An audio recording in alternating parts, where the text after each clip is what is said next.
Hello and welcome to the any percent tutorial.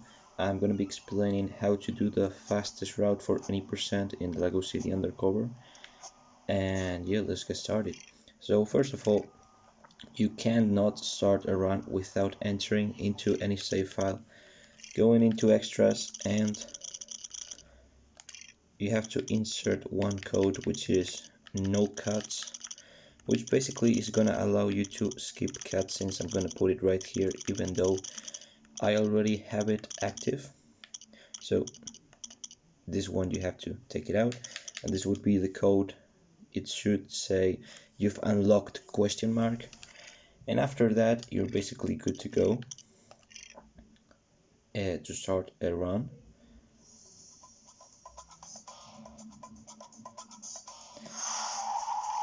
So a run basically starts once you've hit the last thing of this. I'll tell you when the run starts. You can do no saving right here, or you can use a save file which does save the game. So in any percent it is unlikely that you will crash, so if you want to go with no saving, which is actually a little bit faster, but if you don't care about your time off or if you get any crashes, you should definitely go for saving. And for the sake of the tutorial, I'm gonna go with saving, so that if I crash, nothing bad is gonna happen. And the run basically starts, the timing starts when you hit this thing right here. So time would be in 3, 2, 1, go. First thing of the run, after going through this load, which is extremely long on Switch, and I am playing off Switch, there is one cutscene. If you play the game, you know that there is one initial cutscene, and we are gonna be trying to punch, because the game gives you one frame to punch. So we're gonna punch during the cutscene and trying to make our way to the water. I'll explain this later in more detail if I don't get the punch, because it is kind of hard to get it.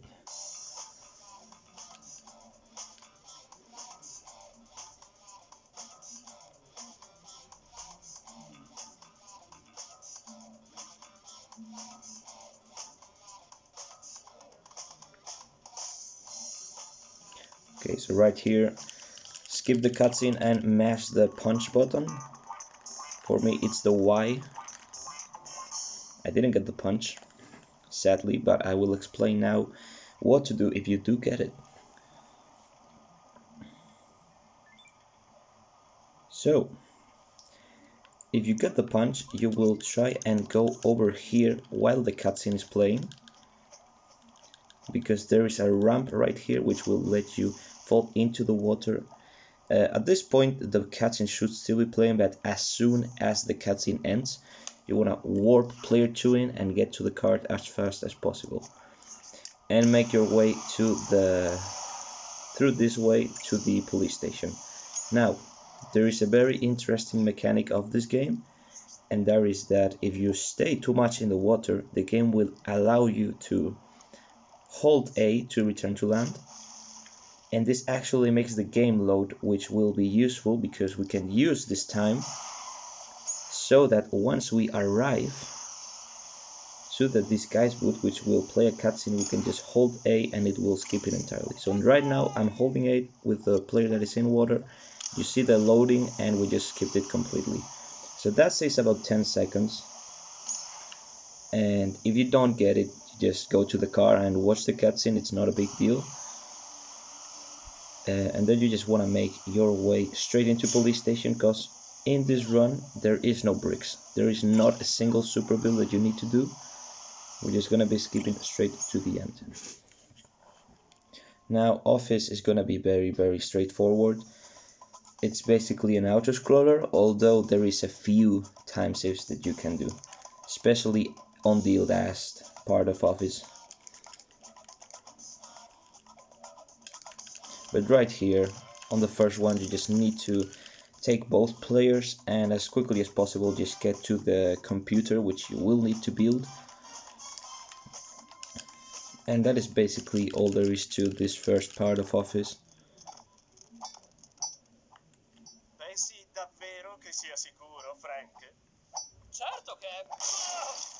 It's a very simple two-player movement right here.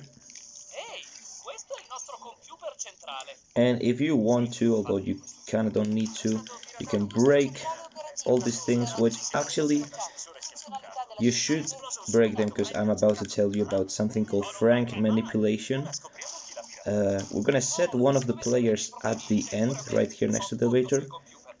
And now we're gonna place player 1 right on top of Frank, right where I'm gonna put it, so that he goes straight into the elevator instead of going up and then.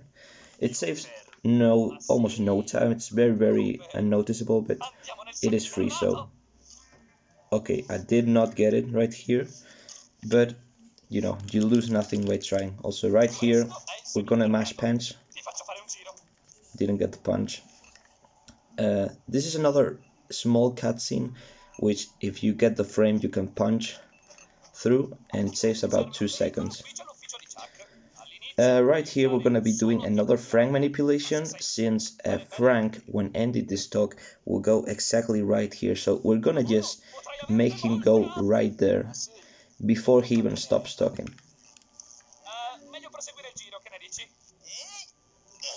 And as you can see, he does not move and starts talking right away. If you want, I actually recommend breaking these 2 benches, so that when we go down to break the boxes for the police officer, you don't just get the benches on the way.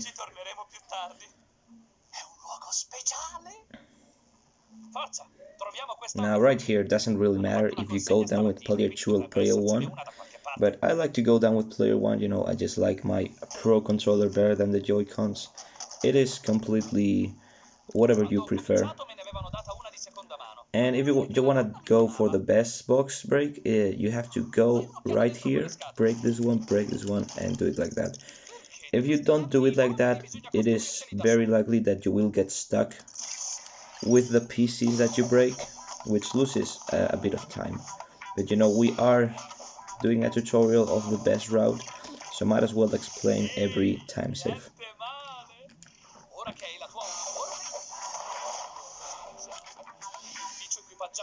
And then you just wanna make player 2 go here while player 1 stays on the elevator. Skip this cutscene. And right here we have the third punch, which saves like half a second. Doesn't really matter if you get it. I didn't get it, to be honest. I wouldn't even try to go for it,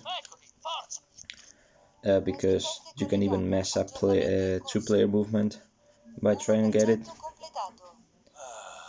And as you can see right there, I went with player 1 to the computer, and I went with player 2 up. That is actually very useful, because it gives us time to do things with player 2 before Frank makes us take a call from Ellie. And right here I'm going to be explaining 2 things that you can do. You can either clip into the office early, which basically looks like this. You just go with player 2 here until you touch the door, turn around, jump, and do this. I'm not gonna be explaining how warps work, because I already have a tutorial about how warps work. So yeah, I'm not gonna be explaining why you need to jump or why this works. So you can do this. As you can see, take the call as soon as you can, because that loses time if you don't. And that would mean that you do the scan with player 2, go over here, and as soon as you take the key, you can break this, because it is not breakable until you grab the key. So that is the first strat, and I'm gonna show you right now the second strat, which basically, after the computer cutscene, you just go here, do a couple of movements like this. Again, this is just warping sense, and then you just take the call as soon as you can. What we are gonna do, if you are on Switch, this is very easy, but if you are on PC, it is harder because it has more FPS. I'm gonna shut Ellie quiet.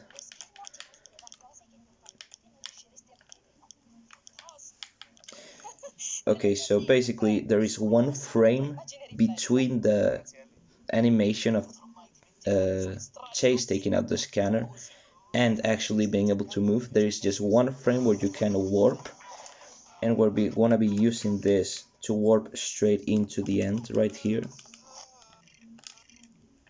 So I got the frame, you will notice, because this is either black or the same color as the rest. And if you get it, you just warp and open this while going to the door. So we're gonna be doing whatever we did before. You see I got the same warp, so we're basically doing the same thing but with a scan warp added. And after building that, we are done with office, and we are onto the clowns, which we will actually not even be doing the 3 clowns. We're just gonna be doing 2 and then going straight into Fly Me to the Moon, because that is how fast any percent is right now.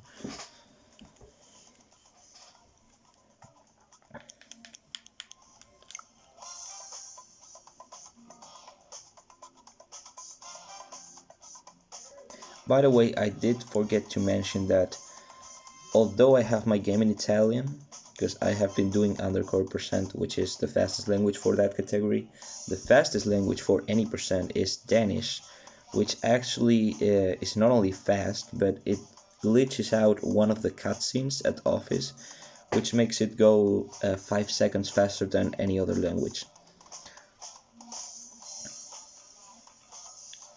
So you plan on doing any percent, you definitely want to have Danish on. And right here we have the most boring cutscene of them all.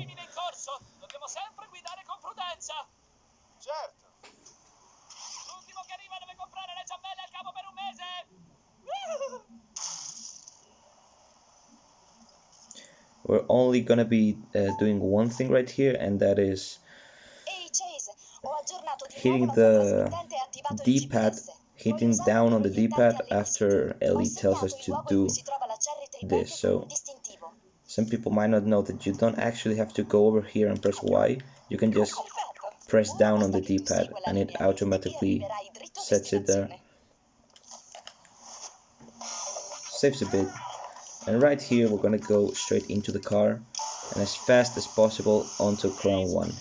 If you are playing on Switch though, I'd recommend that you do this with player 2 while going to Clown 1, just so that the game doesn't crash, because it often crashes. So you're gonna go into the car and put the camera down, minimizes lag and just makes it more likely for the game not to crash, although I am playing with saving, so I don't know if it's gonna crash right now. Hopefully not. Okay, didn't crash. Right here, you actually have a lot of time to go for Clown 1. Doesn't really mean anything if you mess it up, because we're gonna be doing we're gonna have either player 1 or player 2 go to the bridge while the other player just kills clowns. So you have a lot of time. As you see right here, there's an awful clown, but doesn't really matter because I am going for Auburn right here. Of course, this requires a lot of skill on 2-player driving, but if you are not comfortable enough to do a Clown 1 while going to the bridge on Auburn, you can just do Clown 1 as fast as possible and then go to Auburn.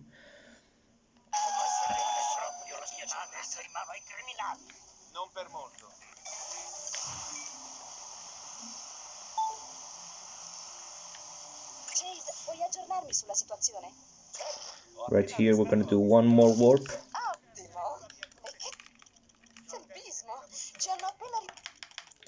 And you actually want player 2 going through these so that player 1 now warps back because the position doesn't save. So this is the most important part. You need to have player 1 going through the bridge, or else you will not be able to get Farmer, because the game developers for some reason didn't put as much care into player 2 as player 1, and he is able to move even if the game is loading. So I'm gonna explain it a bit since we have a lot of time, as player 1 needs to get all over the bridge. But first I'm gonna explain what you need to do with player 2. So you're gonna set up this car here just for convenience. You have all the time in the world, it shouldn't be a problem. since this is a card that the game gives you, it's not gonna despawn, so we just leave it right there for after Clown 2, and you just are gonna go into Clown 2.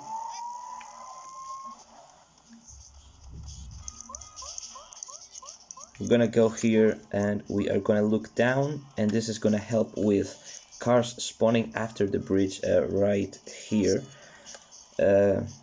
It's just some car manipulation, and as I was saying, we're gonna warp back from Clown 2 all the way to Fort Meadows. So what that is gonna mean is that the world is gonna be unloaded, and for some reason player 1 cannot move while the game loads, but player 2 can. So player 2, when warping back, is gonna be able to go through the wall and get the farmer behind the garage. Right here, as soon as we get past the tire right here, we're gonna be doing some car manipulation, and that is looking to the right. If you're too close to the mountain, you will not be able to change the camera, so that is why I'm a little bit farther away from the best route. And right here, once you approach this part right here, you just want to change the camera and hit the whatever this is, you know, just makes cars stop. Take any car you want and just drive as fast as you can to the farmer.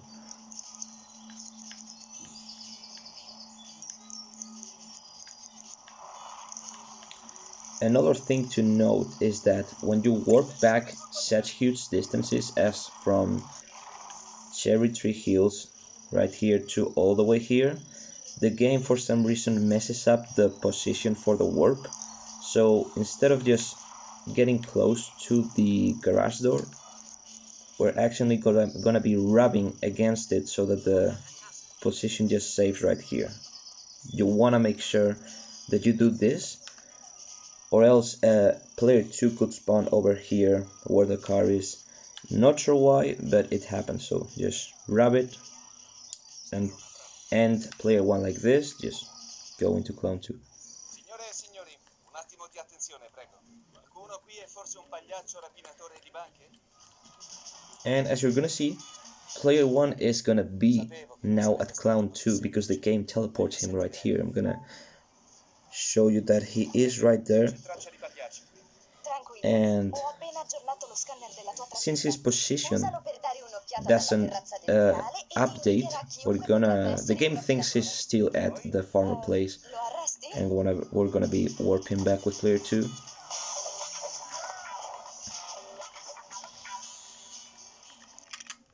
Now, an interesting thing, well, it's not interesting, but you actually have to do this. After warping, you hold down on the joystick, because it's always facing the same camera angle for some reason. As you can see, we're gonna have to hold down. It always happens like that, and so yeah, don't forget to do that, because on PC it loads so fast that you actually will not be able to get farmer if you don't hold straight down. And after getting farmer, we're just gonna scan warp player 2 back. There's just some optimizations.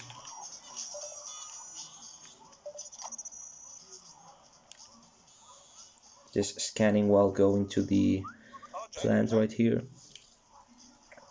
And next up here, we're gonna do a glitch called box warp. Saves quite a bit of time. You're gonna wanna warp player 1 and go in the opposite direction next to the green thing right here. And then as soon as you can, you wanna go next to the box. You see that A thing right here, which means that you can grab it. Well, it actually extends after warp, so after warping you wanna mash A and you will grab the box. Then you just build it, go up with player 1, and I guess you can warp right, you can drop out right there, because we don't need player 2 anymore. You would need him in Undercover %, but right here in any %, we get farmer early, so we can do a triple jump, which is basically as civilian. You can't do this as police officer, you just can do it as civilian. if in midair you do change with both things at the same time and press B to jump, you can jump midair. This helps us get over here, and we're actually gonna be doing it later on in the run too.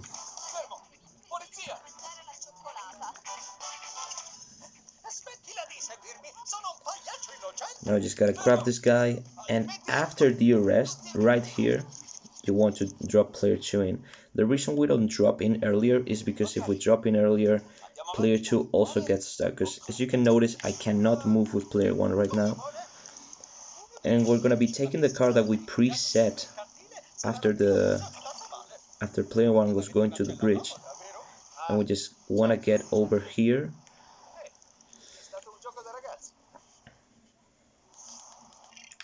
And now it's when the hangar part comes in, and the game actually, when player 1 is inside of a car and you drop player 2 in, a random car appears. Right now I got a hangar first try, but you can get other cars. For example, this you're just gonna be repeating this until you get a hangar, but luckily I did get a hangar first try, so I'm gonna explain the next part of the run. And this is actually the run killer. If you just started doing any percent and you just want to get a time, I wouldn't recommend doing this. Okay, now this is actually very complicated. I'm gonna explain the setup. It's gonna look like it's a lot of stuff, but you can actually do it very quickly. So first thing, you want to take hangar and go into this spot right here, because you can see there are tiles, and you want to be inside of this tile right here so that the red light is right with the black mark. Once you get that, it's very easy. You just need to use a next thing, which is whenever you are in a car and you just move freely the camera, if you press CR, which is just making the car go forward, the game will snap the camera on position, and we're going to be using this to face the exact angle that we want. So the objective is to make this dot on the car line up with the... I'm actually going to be using this. So you see this dot right here, we just want to make it line up with this right here. As you can see, it is lined up, the edge of this with this line. I actually got it first try, but if you weren't facing, if this didn't happen, you can just move hangar to the left or to the right and just repeat the process as many times as you want until it is facing that exact thing. No, actually I didn't get it, so I do have to move a little bit more to the left, and we got it. Now you just want to make sure that you're far back enough, and by that I mean that these red lights are just tangent to the white line, and then you just want to go forward and pause one time. So I'm going to do this on real time because of course this sounded very slow, so I'm going to be doing it again. Just come here, do this, a little bit more to the left. Okay, we got it, and we just tangent to the line. Just press forward and then pause right before entering. You don't need to use turbo, you just hold CR with no joystick input and then pause. And I just crashed, which is just nice. That is actually beautiful. I don't think I've ever crashed with this setup.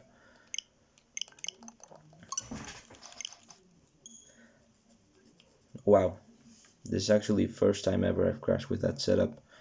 Usually you will either end up at downtown, at not Festival Square, King's Court, or next to Albatross, and not Albatross, Apollo. So it's downtown, King's Court, or Apollo, and you want to get to Apollo because that's where the final level is. So yeah, we're gonna just be doing that again. That was pretty sad. I think I might have crashed because I paused like for too long, because I was explaining it. Who knows? This game is just so random sometimes.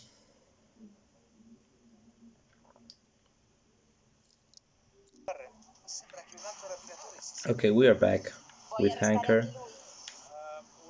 If you crash and you continue the run, you have to remember to put no cuts again, because once the game closes, it deactivates.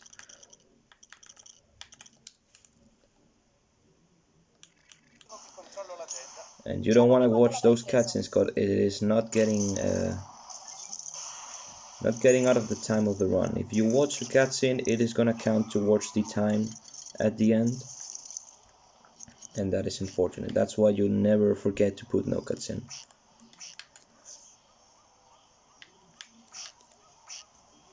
Let's do the setup again.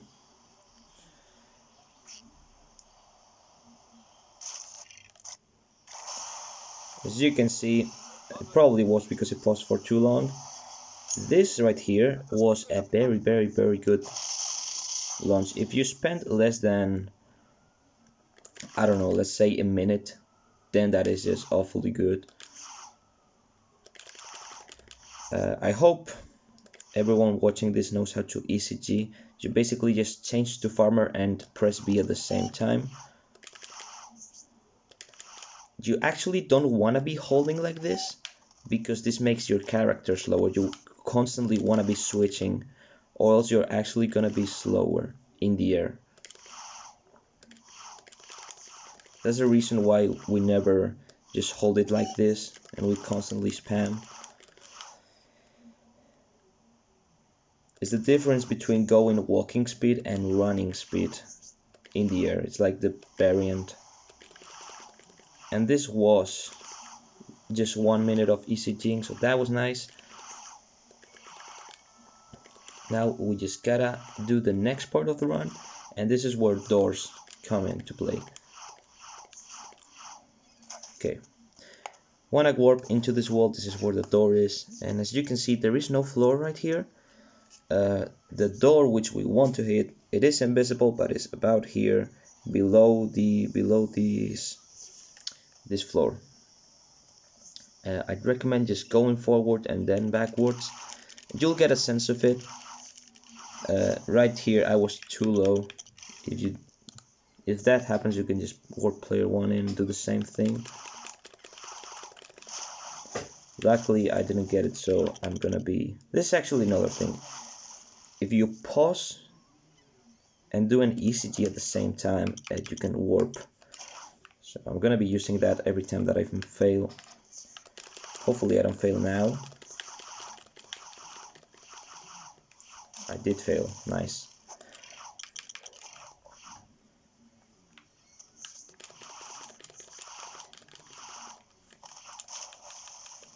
I think I might be going too low.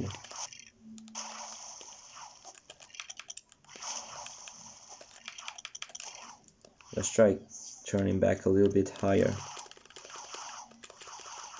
Yeah. And now we are on to the last level of the game, Fly Me to the Moon.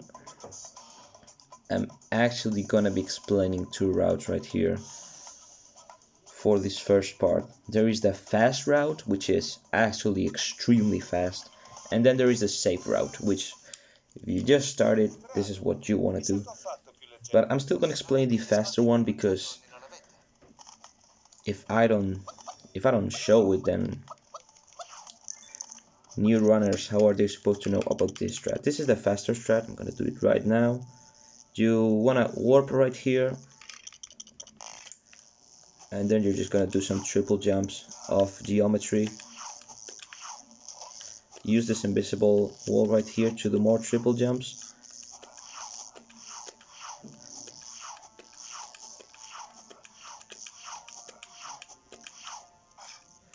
And just do a tap to the front so that you can land on this thin invisible wall. Well, that was bad. Just gonna try again. Then you just want to glide all the way to the rocket right here, and since it's another glitched wall, you can do more triple jumps off of it.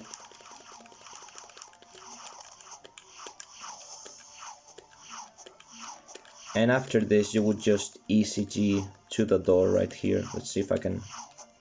You would ECG, get into the next room. I'm not gonna be doing that. I'm gonna show the easy route. So you start right here. You do the same thing, but instead of going up there, you just want to get to the other part of the level. That was unfortunate. You actually need triple jump plus ECGs. It's actually very tight if you are a new runner. And even if you are an old runner, this still can get complicated. If you've played this game, you know that there is a cutscene right here, but we're gonna jump around it, hopefully, because I'm kind of rusty since I've just woken up. Don't want to excuse myself for being so bad, but if you get the cutscene skip, you can use this thing right here. If you don't get cutscene skip, that would already be up there, and you could just warp. This is more warping knowledge. Can't explain it right now. Actually, you want to go in here with player 2 already dropped in, and you're just gonna do more up warps up here. Looks like player 1's stuck. That is unfortunate. Oh, he's not stuck. If you're playing on Switch, it would probably help to drop out player 2, since NPC launches are dependent on frames. But if you're playing on PC, PS4, then it doesn't matter if you drop out player 2 or not. It's just that Switch is very bad. I'm actually gonna be explaining NPC launches since I haven't explained it. So when a NPC punches you and you change costumes on the first possible frame, you have a couple of frames. The first one is ideal. You will just move forward. Let me demonstrate right here. And well, how does that help? Well, that forward momentum when using this right here will transform into vertical momentum, which will allow you to ECG all the way to the end.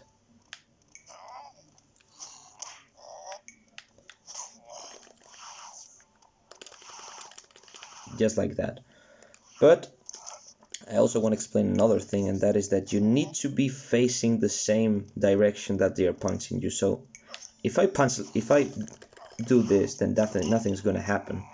But if I face the direction which they are punching me in, the effect will be much larger. So if I face like this, it's not gonna be as great. You want to line those two up and do like this. Just go. Last thing, this is probably just too much game knowledge right here. I'm explaining, but you can just, instead of spamming this, you can time it if you think your timing is good enough. And timing it means that you can pause at the same frame that you switch, which actually gives you a huge boost up. This is gonna be extremely useful on Rexdor and not actually right here. It doesn't matter if you pause buffer right here, but it is gonna matter on the next one. Now, again, if you play this game, there is a fight right here, which we cannot do, even if we wanted to. So we're gonna be using another door below the level. It's actually right here. If you see, there is a circle right here. You want to aim for that, and it's going to be more precise ECGs. You want to practice your ECGs for this, because it's actually pretty tight. Okay, and on to the last thing right here. If you're on Switch, this is what you want to do. You're going to do the NPC launch, and you're gonna do it facing this way right here. You wanna use this rim as the NPC launch. So and for this you actually wanna do the pause buffer, because else if you don't do that, you're not gonna get enough height. I'm already telling you, you are not gonna get enough height on Switch. At least on PC it is almost certain that you will get enough height, especially if instead of this you use this thing right here as the vertical transformer momentum, I guess. And right now, as you can see, I just went over there is a very tall barrier right there that is invisible, and we just went over it. And this is actually the most hard part of the run, apart from Hanker Launch. You want to count. There is no reference right here, you just want to count. So we're gonna be counting like this before I actually do it. The background is gonna go black, and once the background goes completely black, we're gonna count 1, 1002, 1003, 1004, 1005, and at 1005 we're gonna go back. Right now I'm just going left. 1, 1002, 1003, 1004, 1005, and that should be it for the x-axis. And for the z-axis, we're gonna go back as much as we can, and after the screen the screen vibrates sometimes. It is random, so you're gonna wait for that to end, and as soon as you can, you just go forward. And you actually can't see it, that is unfortunate, but I'm gonna do it again because I just cannot explain while doing it. But that would have been very good, probably could have hit it.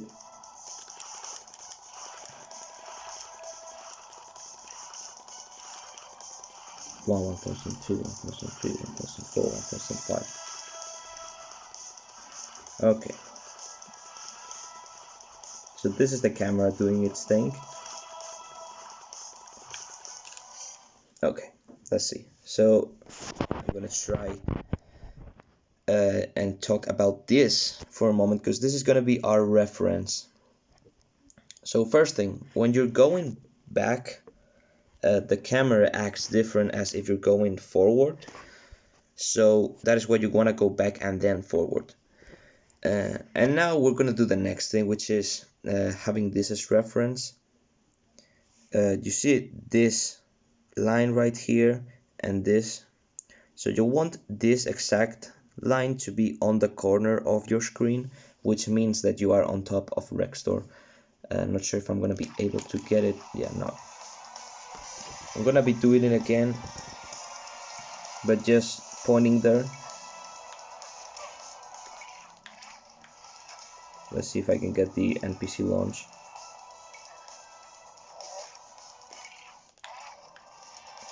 Looks like it's not giving me enough height right now.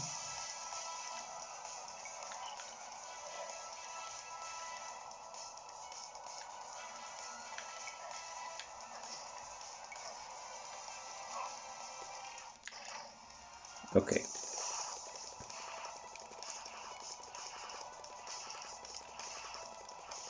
One, 1002, 1003, 1004, 1005.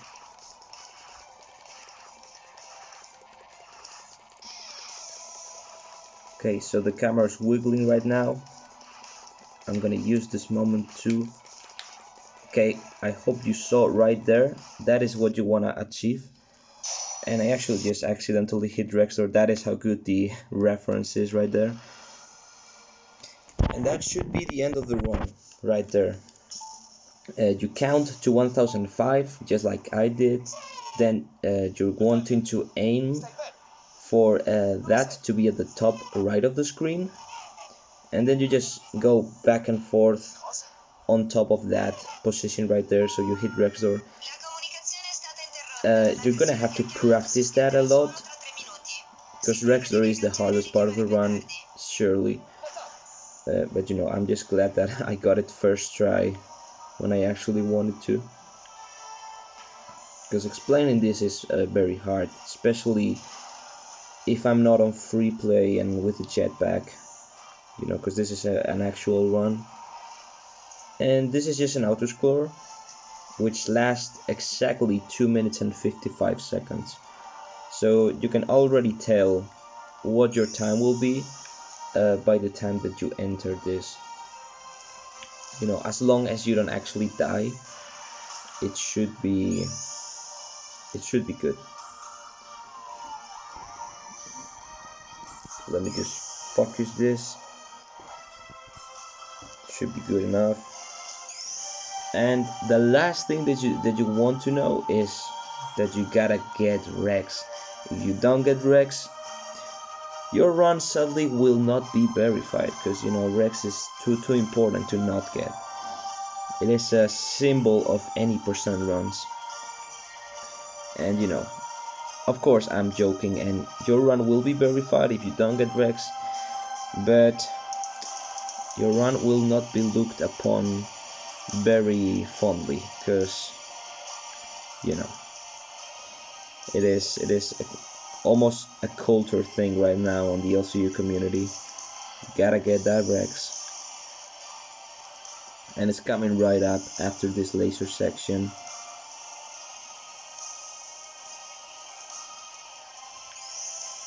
Let's go, Rex Fury.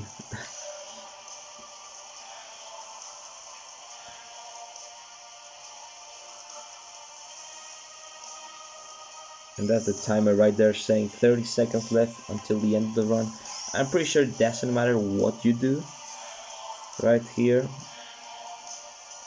it's still gonna be 30 seconds. But for the red, that's actually something I forgot to say. When Chase is free falling, you can either do nothing, press this button right here. Damn it.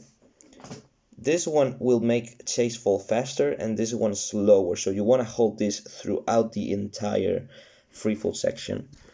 I'm gonna show it right now. Chase is gonna. Ooh, why is it so okay? I'm not doing anything. Holding B, holding A. So you want to hold it like this all the run through, and time is right there. As soon as the angle changes for the camera, that is the end of the run. This was I'm guessing a 40-minute run by the amount of time I've been recording. So yeah, definitely not bad considering I did crash the game accidentally. And yeah, if you have still any questions after watching this, don't forget to put it on the comment section, and I will be happy to answer.